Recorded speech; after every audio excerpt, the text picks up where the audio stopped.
कुक्कुट फार्म प्रबंधन, कुक्कुट का मतलब मुर्गी होता है। कुक्कुट फार्म प्रबंधन कुक्कुट आदि का एक वर्ग है जिनका प्रयोग भोजन के लिए अथवा अंडों के लिए किया जाता है। प्राथमिक रूप से इनमें कुक्कुट, बतख शामिल है।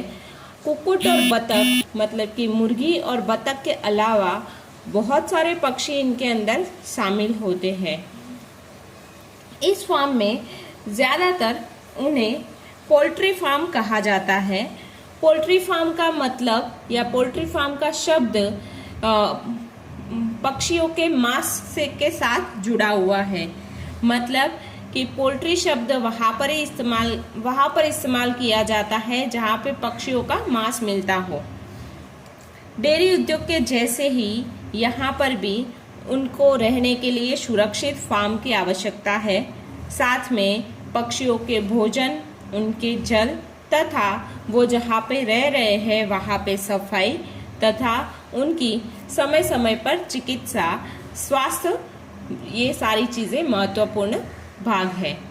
अगर कुक्कुट फार्म के अंदर कुक्कुटों का सही से ध्यान नहीं रखा जाए तो उनके अंदर फ्लू हो जाता है जो बहुत जल्दी से एक कुक्कुट से दूसरे कुक्कुट में लग सकता है। और अगर ऐसा रोगिष्ट कुक्कुट कोई मनुष्य खाता है तो उनको भी रोग होने की संभावना है।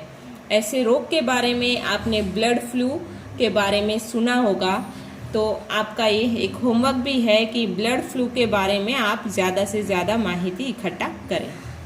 अब हम देखेंगे, हमने पहले पढ़ लिया पशुपालन, जिसके अंदर हमने देखा था कि पशुओं का पालन किया जाता है। उसके बाद हमने डेयरी फार्म के अंदर देखा कि पशुओं की उच्च गुणवत्ता के अंदर कैसे अच्छी नस्ल का इस्तेमाल करके उनकी गुणवत्ता को या उनके उत्पादन को बढ़ाया जाता है। अब पशुओं की अच्छी नस्ल कैसे बनती है उसके बारे में हम देखेंगे। तो उसके लिए हमें पहले पशुओं के अंदर होने वाला प्रजनन देखना बहुत आवश्यक है। पशु प्रजनन पशुपालन का एक महत्वपूर्ण भाग है। पशुओं का प्रजनन करवाने का मुख्य उद्देश्य है पशुओं का उत्पादन बढ़ाना तथा उनकी गुणवत्ता में सुधार करना। जाहिर सी बात है, पशुओं का उत्पादन बढ़ेगा तो उससे मिलने वाले जो प्रोडक्ट्स है, दूध के उत्पाद है, वो भी बढ़ेंगे। और अगर उनकी गुणवत्ता में सुधार होगा, हमने आगे भी देख लिया कि अच्छी गुणवत्ता वाले पशु मतलब जो अच्छा उत्पाद देते हो, साथ में जिनकी रोग प्रतिकारक शक्ति भी ज़्यादा हो। तो इस तरह से अच्छी गुणवत्ता वाले पशु और पशुओं का उत्पादन बढ़ाना, ये दोनों आवश्यक है और ये पशुपालन से ही या पशु प्रजनन से ही हो सकता है। पशु प्रजनन के लिए उनकी नस्ल देखी जाती है। नस्ल का मतलब जो एक ही वंश के हो तथा सामान्य दृष्टि से जिनके लक्षण देखने में और आकृति में एक समान हो, उन्हें हम एक नस्ल के पशु कहते हैं। जैसे कि आपने गाय के अंदर सुना भी होगा विदेशी और देशी गाय के बारे में, जर्सी गाय के बारे में। तो देसी, अगर हम एग्जाम्पल ले देसी गाय और जर्सी गाय, तो आप दोनों के अंदर बहुत सारा तफावत देख सकते हैं। हमारी जो देसी गाय है उनके सींग होते हैं, साथ में वो ज़्यादातर सफ़ेद होती है, जबकि जर्सी गाय थोड़ी सी भूरे रंग की होती है और उनके सींग थोड़े से छोटे होते हैं। उनके आकार के अंदर, उनकी आकृति के अंदर ये जो तफावत है उससे हमें पशुओं की नस्ल के बारे में समझ में आता है। दूसरा एक एग्जाम्पल ले लूँ, आपने ज़्यादातर आपके आसपास या आपके गली में कुत्तों को देखा होगा। जो गली के कुत्ते हैं वो, और जो आप घर में पालतू कुत्ते होते हैं कुछ लोगों के, उनको देखना, उनके अंदर आपने नस्ल देखी होगी कि अलग अलग नस्ल के कुत्ते हैं।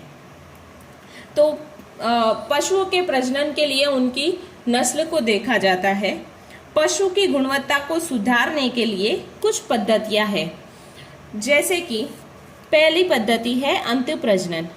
अंतःप्रजनन एक ऐसी पद्धति है जिसमें एक ही नस्ल के पशु के बीच में प्रजनन करवाया जाता है। दूसरी पद्धति है बहिर्प्रजनन, जिसमें भिन्न भिन्न नस्लों के पशुओं के मध्य में प्रजनन करवाया जाता है।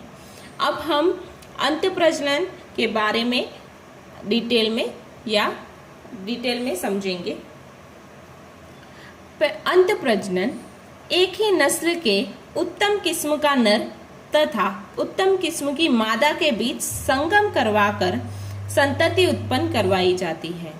यहाँ पे मैंने ये चीज बताई है कि एक ही नस्ल के पशु के बीच, फॉर एग्जाम्पल यहाँ पे मैं ले लूँ कि देसी गाय है तो देसी गाय के ही श्रेष्ठ नर या उत्तम किस्म का नर, उत्तम किस्म का मतलब यहाँ पे ये होता है कि वो नर की आकार की दृष्टि से या कद की दृष्टि से अच्छा हो, उनकी जो संतानें हुए वो ज्यादा मजबूत पैदा होती हो, ऐसी उच्च क्वालिटी वाले या उत्तम किस्म के नर को, तथा उत्तम किस्म की मादा हम ज्यादातर हमें पता है कि मादा है वो दूध देती है, तो हम मादा से ज्यादा अच्छी क्वालिटी का दूध ही चाहिए होगा। इसलिए हम उत्तम जो ज्यादा दूध देती हो, ज्यादा फैट वाला दूध देती हो, ऐसी नस्ल का या ऐसी किस्म की मादा के बीच में संकरण करवाएंगे तो हमें ऐसी संतति प्राप्त हो सकती है जो आकार की दृष्टि से या कद की दृष्टि से अच्छी है, जिनके अंदर वो क्षमता है कि वो ज्यादा मात्रा में संतति पैदा कर सके, साथ में ही उनके दूध की जो मात्रा है वो भी ज्यादा हो और दूध की जो गुणवत्ता है वो भी अच्छी हो। यहाँ पे मैंने एग्जाम्पल में लिखा है, एक ही नस्ल की गाय जो ज्यादा दूध उत्पन्न करती है एवं उसी नस्ल का सांड जो श्रेष्ठ किस्म की संतति को उत्पन्न करवा सकता है। इन दोनों का अगर प्रजनन करवाते हैं तो हमें अच्छी या श्रेष्ठ संतति मिलेगी। अब अंत प्रजनन में समयुग्मता बढ़ती है। समयुग्मता क्या है उसके बारे में आप बाद में वंशागति वाले चैप्टर में पढ़ेंगे। समयुग्मता मतलब कि उनके अंदर जो जीन्स है, जो डीएनए है, वो उन्हीं के रहे, वो उनके अंदर कोई हाइब्रिड ना हो, उसे हम बोलेंगे समयुग्मता। इसके बारे में आप चैप्टर 5 के अंदर वंशागति वाले में डिटेल में पढ़ेंगे। इससे हम किसी भी प्रकार के पशु का शुद्ध वंशक्रम विकसित कर सकते हैं। शुद्ध वंशक्रम का भी वही मतलब होता है कि उनके अंदर डीएनए है, उनमें कोई भी दूसरा हाइब्रिड नहीं हुआ है। इस प्रक्रिया से इच्छनीय जीनों का चुनाव होता है। इच्छनीय जीनों का चुनाव जैसे कि मैंने पहले ही बताया कि दूध की क्वालिटी अच्छी हो या उसका आकार या उसका कद लंबा हो, या फिर हम ऐसे बोल सकते हैं कि भूरी आँख हमें चाहिए किसी गाय के अंदर, या वो कद में उनकी हाइट लंबी हो, तो ऐसी हम कोई विशिष्ट जीनों का चुनाव भी इस तरह की पद्धति से हम कर सकते हैं। परंतु इसमें एक खामी भी है कि अगर हम यही प्रक्रिया से अंत प्रजनन से ही बार बार प्रजनन करवाते रहेंगे तो कुछ प्रजनन के बाद उनकी जनन क्षमता में कमी आ जाती है, तो इसे हम अंत प्रजनन अवसादन कहते हैं। ठीक है, तो ये तरीका अगर लगातार हो तो पशु की जनन क्षमता कम हो जाती है, इसे हम अंत प्रजनन अवसादन कहते हैं। अब हम पढ़ेंगे दूसरा प्रकार हमारा बहिर्प्रजनन। बहिर्प्रजनन के अंदर हमने पहले ही देख लिया है कि भिन्न भिन्न प्रकार की नस्लों के पशुओं के जीन का बीच करवाए जाने वाला संकरण, मतलब कि जिनका सीधा कोई संबंध ना हो या जिनके वंश कुछ पूर्वज तक एक ना हो, उनके बीच करवाए जाने वाला प्रजनन जिसे हम बहिर्प्रजनन कहेंगे। अब बहिर्प्रजनन के जैसे ही हमारा एक और पद्धति है जिसे हम कहते हैं बहिर्संकरण।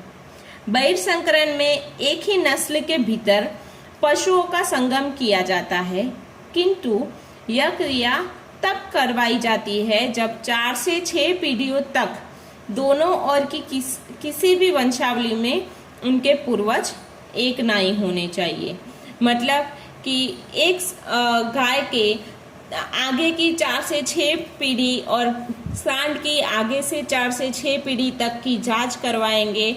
उनके अंदर ये देखेंगे कि उनके मदर या फादर सेम ना हो, फिर उनके अंदर प्रजनन करवाया जाएगा तो बहिर्संकरण कहलाया जाएगा।